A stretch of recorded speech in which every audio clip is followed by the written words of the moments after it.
Hello student, this is Srishti Tripathi and you are most welcome on my channel Study with Srishti। आज के lecture में हम करेंगे कि सिमेट्रिक मैट्रिक्स क्या होता है। तो चलिए देखते हैं कि सिमेट्रिक मैट्रिक्स क्या होता है। A square matrix A is called symmetric matrix if transpose of A equal to A। कोई स्क्वायर मैट्रिक्स है वो सिमेट्रिक मैट्रिक्स तब होता है कि जब अगर उसका हम जब ट्रांसपोज निकालते हैं तो उसका ट्रांसपोज भी उसी मैट्रिक्स के इक्वल आ जाए तो हम उसे सिमेट्रिक मैट्रिक्स कहते हैं। चलिए एग्जांपल देखते हैं। एग्जांपल क्या दिया है कि A इक्वल टू मैट्रिक्स 3 -1 -1 5, ये 2x2 का मैट्रिक्स है।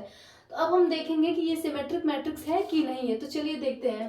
तो अब हम इसका ट्रांसपोज निकालेंगे। तो ट्रांसपोज जब हम निकालते हैं तो क्या करते हैं कि रो को कॉलम में इंटरचेंज कर देते हैं और कॉलम को रो में इंटरचेंज कर देते हैं। तो हम इसमें क्या लिखेंगे कि ये फर्स्ट रो में 3 -1 है तो हम इसको कॉलम में जब इंटरचेंज करेंगे तो क्या हो जाएगा, ये 3 और -1। और सेकेंड रो को जब हम कॉलम में इंटरचेंज करेंगे तो -1 और ये 5 आ गया। ठीक है, अब हम देखेंगे कि क्या ये इस मैट्रिक्स के इक्वल आ रहा है कि नहीं आ रहा है। तो इस मैट्रिक्स में क्या दिया है कि A इक्वल टू 3 -1 -1 5 और इसमें देखिए 3 -1 -1 5। तो ये सेम इसी मैट्रिक्स के इक्वल आ गया। मतलब हम क्या लिख सकते हैं कि transpose of A equal to A, इस मैट्रिक्स का जो ट्रांसपोज है वो भी इसी मैट्रिक्स के इक्वल आ गया। तो ये क्या मैट्रिक्स क्या होगा, सिमेट्रिक मैट्रिक्स होगा। तो हम इसको कह सकते हैं कि A is symmetric matrix. Skew symmetric matrix क्या होता है? स्क्यू सिमेट्रिक मैट्रिक्स क्या होता है कि a square matrix A is said to be skew symmetric matrix if transpose of A equal to -A। अगर A कोई स्क्वायर मैट्रिक्स है तो हम ये देखेंगे कि वो स्क्यू सिमेट्रिक मैट्रिक्स कब होगा कि अगर उसका ट्रांसपोज जब हम निकालेंगे तो वो -A के इक्वल आ जाए। तो जब वो -A के इक्वल आ जाएगा तो उसे हम बोलेंगे कि वो स्क्यू सिमेट्रिक मैट्रिक्स है। चलिए एग्जांपल देखते हैं। एग्जाम्पल दिया है कि A इक्वल टू 0 -5 5 0। अब हमें ये चेक करना है कि ये मैट्रिक्स स्क्यू सिमेट्रिक मैट्रिक्स है कि नहीं है। तो स्क्यू सिमेट्रिक मैट्रिक्स चेक करने के लिए हम सबसे पहले इसका ट्रांसपोज निकालेंगे। तो इसका ट्रांसपोज क्या होगा कि जब हम किसी भी मैट्रिक्स का जब हम ट्रांसपोज निकालते हैं तो रो को हम कॉलम में इंटरचेंज कर देते हैं और कॉलम को रो में इंटरचेंज कर देते हैं। तो ये फर्स्ट रो में क्या है 0 -5, तो हम लिख लेंगे इसको 0 -5। सेकेंड रो में 5 0, तो हम इसको लिख लेंगे 5 0।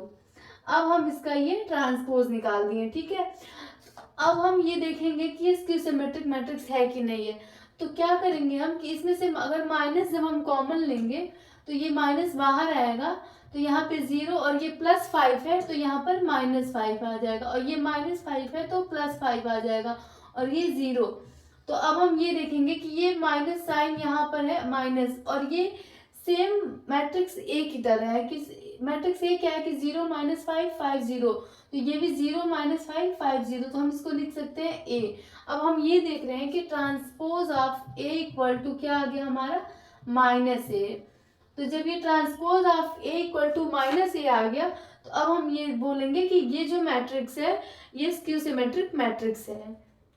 अब स्क्यू सिमेट्रिक मैट्रिक्स के लिए कुछ कॉन्सेप्ट है, very important concept for skew symmetric matrix. If any square matrix A is a skew symmetric matrix, then the element of principal diagonal is always 0। अगर कोई मैट्रिक्स अगर कोई स्क्वायर मैट्रिक्स है वो स्क्यू सिमेट्रिक मैट्रिक्स है तो जो उसमें प्रिंसिपल डायगोनल के जो एलिमेंट होंगे वो 0 होते हैं। यानी कि स्क्यू सिमेट्रिक मैट्रिक्स में जो प्रिंसिपल डायगोनल के एलिमेंट होते हैं वो सारे के सारे 0 होते हैं। तो इसका ये कॉन्सेप्ट है। जैसे कि अगर कोई मैट्रिक्स में दिया रहता है कि A11 A12 A13 दिया है, ठीक है, फिर A21 A22 A23 A31 A32 A33, ठीक है, ये हमारा एक 3x3 का मैट्रिक्स है। ठीक, तो इसका जो प्रिंसिपल डायगोनल का जो भी एलिमेंट होगा हम क्या देखेंगे कि यहाँ पे जो रो और कॉलम, आई को हम रो से रिप्रेजेंट करते हैं और जे को कॉलम से रिप्रेजेंट करते हैं। ठीक है, तो इसमें आई और जे दोनों इक्वल है, इसमें भी आई और जे दोनों इक्वल है, इसमें भी आई जे इक्वल है, ठीक है। तो क्या होता है कि सिमेट्रिक मैट्रिक्स में अगर ए आई जे इक्वल टू हम लिखते हैं ए जे आई, ठीक है। तो A11 में क्या है, इसमें रो भी 1 है, कॉलम भी 1 है, ठीक है। तो A11, ठीक है, इक्वल टू यहाँ अगर जब रो और कॉलम दोनों सेम है 1 1 है तो यहाँ पे A11, ठीक है। और ये माइनस ए जे आई होता है यहाँ पे भी, ठीक। तो ये A11 है और जब हम इसको इधर लेके जाएंगे तो ये प्लस A11 होगा इक्वल टू 0 हो जाएगा। अब ये क्या होगा 2A11 इक्वल टू 0। तो हम क्या लिख सकते हैं कि A11 इक्वल टू 0। अब जो हमारा ये डायगोनल है, डायगोनल एलिमेंट है वो 0 आ गया, ठीक है।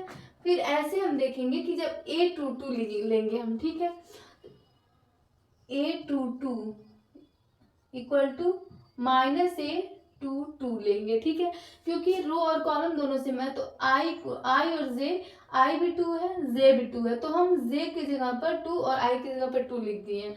अब फिर हम इसको इधर लाएंगे तो क्या होगा, ये A22 plus A22 equal to 0, 2A22 equal to 0। तो क्या हो गया ये कि A22 इक्वल टू 0। अब ये A22 इक्वल टू 0 आ गया, तो फिर हम ऐसे ही लिख सकते हैं कि A33 इक्वल टू 0। अब हम क्या देख रहे हैं कि स्क्यू सिमेट्रिक मैट्रिक्स में जो डायगोनल एंट्रीज है वो हमारा 0 आ रहा है। तो यहाँ भी 0, यहाँ भी 0, यहाँ भी 0। आज के लेक्चर में हम पढ़े कि स्क्यू सिमेट्रिक मैट्रिक्स क्या होता है उसका एग्जाम्पल देखें, और सिमेट्रिक मैट्रिक्स क्या होता है उसका भी एग्जाम्पल देखें, और स्क्यू सिमेट्रिक मैट्रिक्स के कुछ कॉन्सेप्ट थे उसको हम देखें। तो आज के लिए बस इतना ही। तब तक आप लोग इसको लिखिए, रिवीजन करिए इसका, फिर मिलेंगे कल नए वीडियो के साथ। Thank you.